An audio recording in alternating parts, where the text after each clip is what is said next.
sunlit path of racial justice. You're listening to Taser Production. To lift our nation from the quicksand of racial injustice to the solid rock of brotherhood, now is the time. To make justice a reality for all of God's children. It would be fatal for the nation to overlook. You're listening to Taser Production. This sweltering summit of the Negro's legitimate discontent will not pass until that is an invigorating autumn of freedom and equality. 1963 is not an end, but a beginning.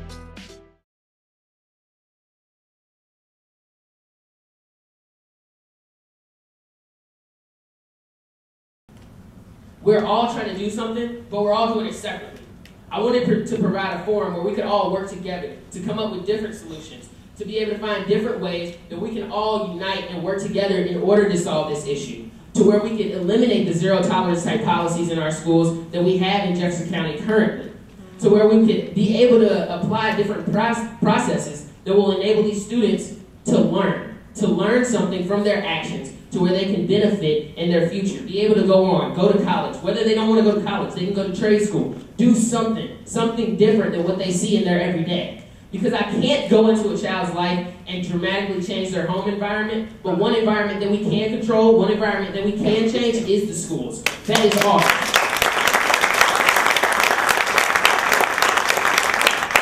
And I want to challenge each person here in this audience today not to accept what's going on in the schools, not to accept that we can have 500 students in one school and have 728 suspensions in that school. That is ridiculous, and we need to do something about it, and people need to start speaking up.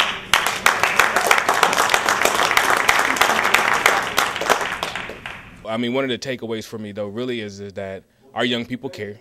And if they know about the issue, then they'll talk about the issues and they'll work towards the issues. But I think it's up to us to make sure that we inform them and encourage them about what's going on in the community so that they can take a stance. And I think everybody that is sentenced to a felony crime in our state, a report is prepared on them called the Pre-Sentence Investigation Report, a PSI. And that report is an 8-page, this is your life. It contains social history, educational background, health and mental health issues, criminal record, and it is a document that says this is what brings this person into the justice system. And as a young prosecutor, I would read these PSIs with great interest. Why is the young man sitting at the table over there who seems like a nice young man? Why is he getting ready to go spend 10 years of his life in prison? Why is that happening? What led him to this place?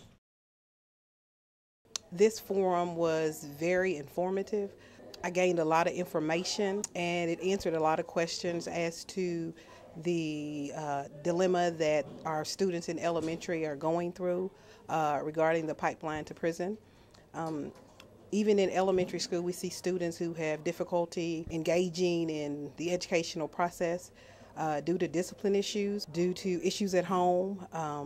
It encompasses a lot.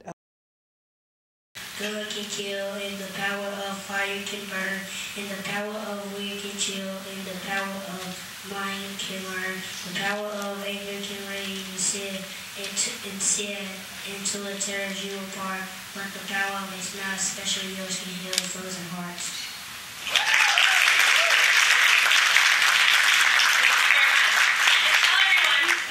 Tell everyone how old you are and what school you go to. I'm 8 years old and I go to Shelby Elementary.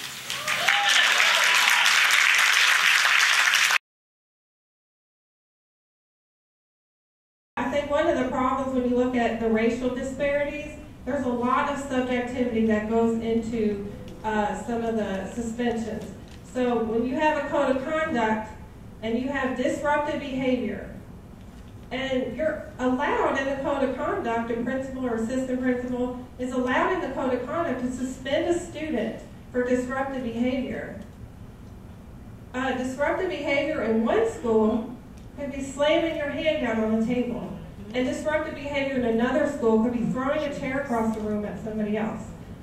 But it's coded the same, and you can give the same consequence for those very different types of behavior.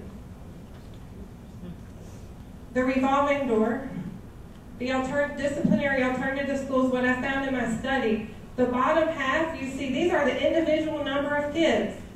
But the top half, these are the number of placements that these kids had within the same year. So we had 102 kids in 7th grade, unique kids, that resulted in 266 placements. The data also revealed an issue with students cycling, particularly among residential foster care facilities, the regular school, and the psychiatric facilities. So these are our most vulnerable youth. And the third big question in my study is, what was the likelihood that kids would be placed in juvenile detention after their placement in alternative school? These are kids that had no other contact with the criminal justice system before placement. I took those kids out before I did this analysis. These are kids with no other contact prior to alternative school placement. 40% overall were subsequently detained. Kids that were placed in elementary school, 53% were placed in juvenile detention within less than 4 years. At the high school level, 25% of the kids were placed within less than 1 year. So within the same year that they're being sent to alternative school, they're being detained as juveniles. Again, being black and male were the most significant predictors of placement in juvenile detention.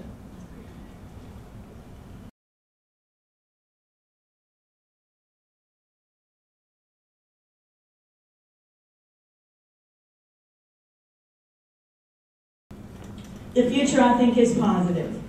We know some things about African Americans, men right now, that I think we're beginning to explode those myths. We're beginning to change our language. And once we do that, we'll change that prophecy. I was at Western Middle School last year. I tell this story 2 years ago now. And a young African American male walked into the classroom and announced to his peers that his dad was placed in jail the day before.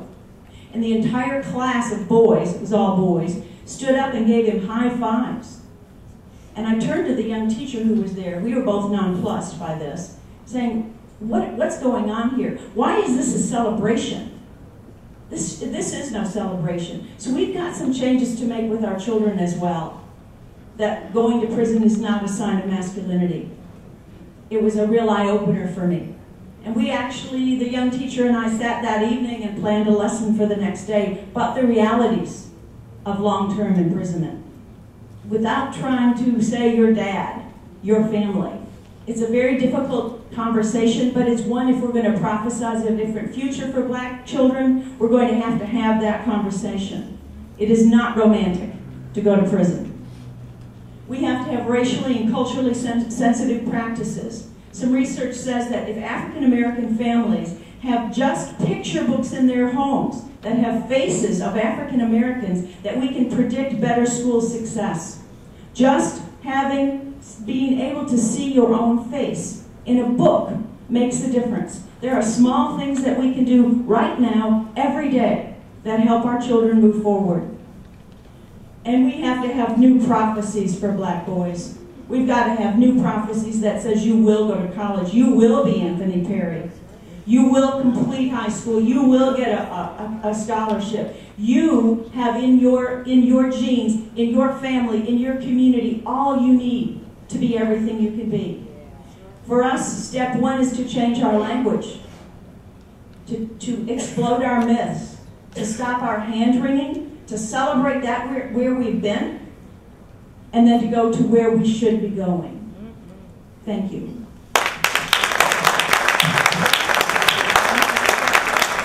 Seen here today?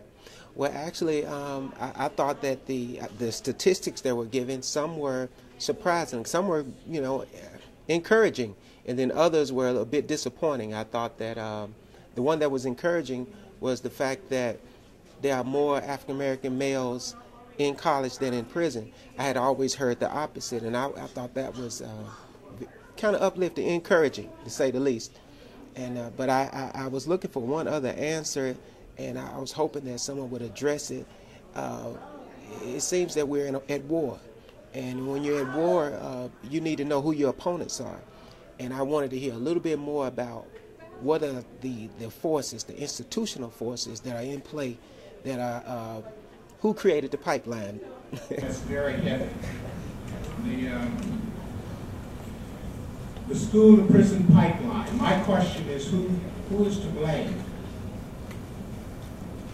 One of the things I want to go back to is somebody, Dr. Hugh J. Scott, he's a professor emeritus now, but he wrote a book, and one of the things that he said was, yes, blame the schools, but indict society. That's what we need to do.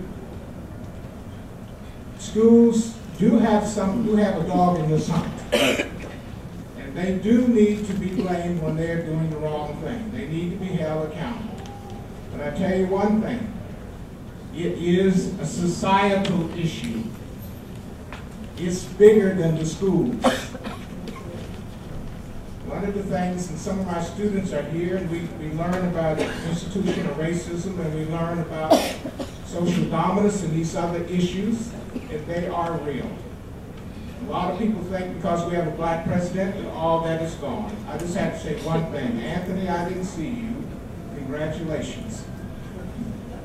This is the new man that has to do with violence in the neighborhoods, in the district, in the schools, and not schools, in the community, in the city, and works for the mayor. I'm glad to see you. Thank you. One of the things that I want to add in, I want to put a little other ingredient in this discussion. As I said, I'm 100 years old, and I was here in 1975 when the schools desegregated. And I use the term desegregated because desegregated means that it is a way of working that's it's a systemic approach. It is not something like integration. Integration is more natural. The desegregation was where people sitting down at a table in a dark smoke-filled room in those days were deciding the issue that the lady mentioned about 12 years for African American kids and 2 years for white kids. That system has changed. I wanted to tell her that. But that was the original deseg plan. But one of the things that happened, though, one of the people that came in to work with us was Fred Venditti from the Desegregation Assistance Center that was housed at UT. So I have a message from Michelle today, actually, for Anthony, because as he mentioned, he worked really hard to get to meet her, connect with her by interview, but his real wish was for her to be here today. She was supposed to be the star today, but she and I talked for a long time, and she just couldn't work it out in her schedule, but we talked about the significance of that. So she wants you to know, Anthony, and Americans Who Tell the Truth, and I want to say to you that it's really wonderful that she's not here, isn't it? Isn't he better?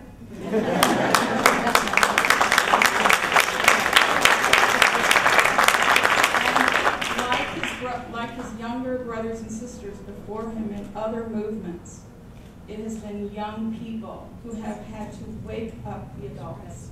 That's right. That's right. And so what we want to say to you, Anthony, is this is your day, your conference, this is your movement.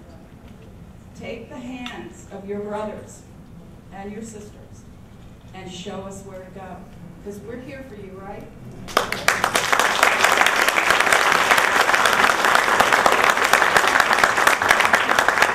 And one last thing I'd like to say, I'd like to charge everybody in this audience with something to do when you leave.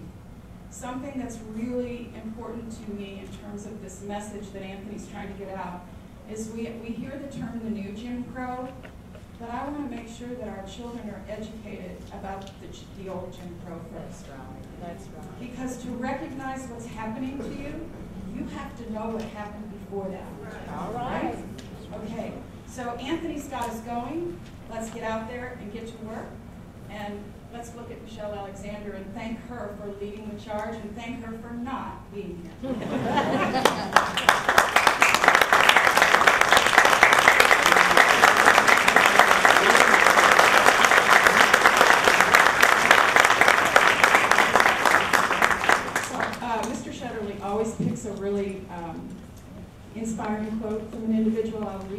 what Michelle Alexander had said. She and Rob put this quote together. Sorry for turning my back to you. The refusal and failure to recognize the dignity and humanity of all people has formed the sturdy foundation of every caste system that has ever existed in the United States or anywhere else. Our task is to end not just mass incarceration, but the history and cycle of caste in America. All right.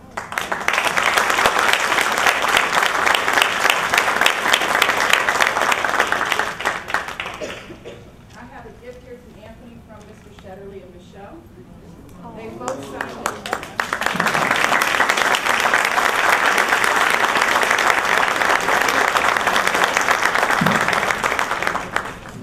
I'm just honored right now that she was willing to give me this and say thank you. And oh wow.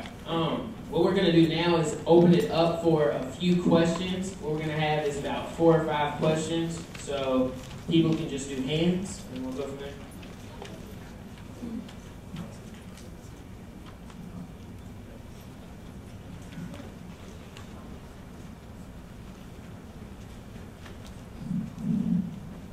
I just want to know if there's any school board members here.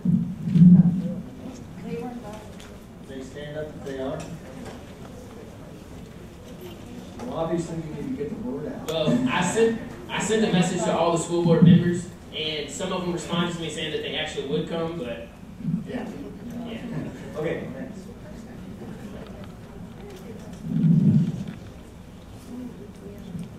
Yes, I'm thinking about the concept of social Darwinism and immorality, evolution in our schools and society as opposed to our religion of Christianity. Have we ever taken that into account, that there may be a destructive influence of the school as well as society? Thank you.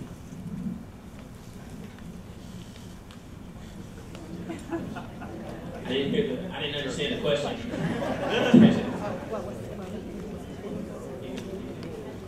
The concepts of social Darwinism and the immorality of evolution versus Christianity. Okay. Does that have any sort of destructive effect in society, the world, as well as the school? Okay. All right. Based on that question, the only thing that I would say as far as that is that in our schools, I feel as though schools may not be the exact place to teach Christianity, because at home you're going to have students coming in from various of different backgrounds. You're going to have. I feel like it went absolutely great. It couldn't have went any better. I was only expecting maybe around 100 people. Ended up getting close to 300 people ended up showing up.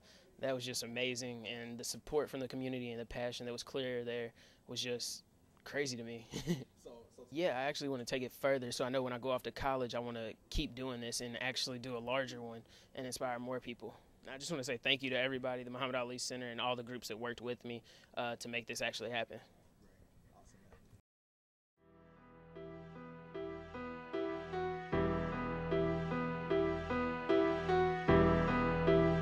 Sunlit path of racial justice. You're listening to Taser Production.